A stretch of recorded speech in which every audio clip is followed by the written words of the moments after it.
Now, before I start, I gotta say, this is not medical advice, and I am not telling you what to do. I'm only telling you what happened to me. So it's been about 2 months since this happened, and there's a lot of people deciding to do what I did right now, especially after Trump signed the document saying that the required vaccines, are no longer required, and that parents have the right to sue the state if they do not allow them to have that medical or religious exemption.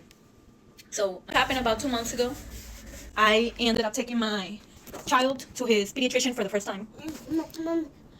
And we went in, everything was fine, until we got to the part where he was telling me all the vaccines that he was due for. Well, actually, before that, I spoke to the nurse. You know, they're the ones that prep you for the actual doctor.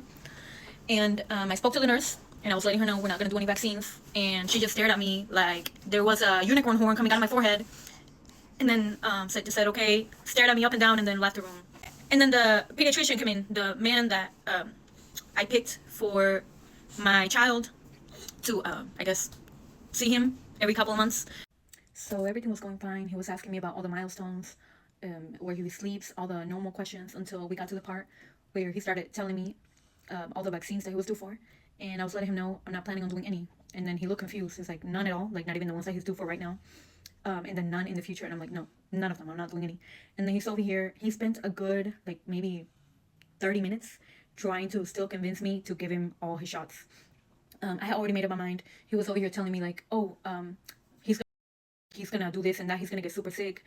We can't have him around all the other kids.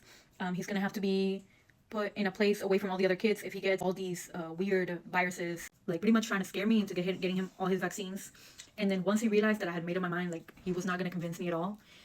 I wish anyone else would have seen the evil look in this man's eyes, like the way that he was looking at me, how evil he looked, the evil in his eyes, because I could see it. He looked at me with such disgust, like I cannot tell you.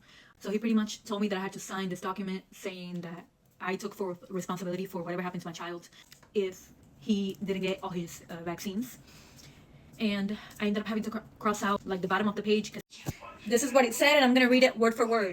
So it pretty much said, I agree to tell all healthcare professionals in all settings which immunizations my child has not received. And if my child is under immunized, as my child may need to be isolated or may require immediate medical evaluation and tests that might not be necessary if my child had been immunized. Now, why would I ever agree to my child being isolated and tested as a requirement? Like what?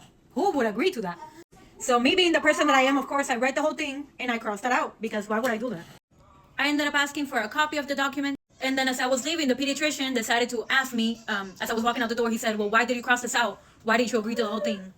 And I just told him, well, the isolation part, like the whole thing, I just didn't agree to the whole thing. And then he's over here trying to tell me, you do realize that the whole reason we say that is because he cannot be around other children because he's going to make them sick. And then I'm over here thinking, like, how is he going to make them sick if your immunizations work so well? Like, you're telling me to immunize him so he doesn't get sick, but the immunized children are going to get sick from him? Because didn't you just say that the immunizations work so well and that they were life-saving and that I had to so he wouldn't get sick? So how are all the other kids going to get sick from him? And well, in the end, when I left, I ended up canceling all the future appointments for my youngest child and also for my oldest child. So I ended up canceling all appointments for the future for both of them. And I ended up telling the person at the front desk that we were not coming back. And then I could tell that obviously everyone in that office had been talking about us as soon as I was leaving because of the way that they were looking at me as I was walking out. They already knew what had been happening. And they were all looking at me like super weird, super judgy. I'm pretty sure they're not supposed to do that. I guess it's whatever because we're definitely not going to be going back there.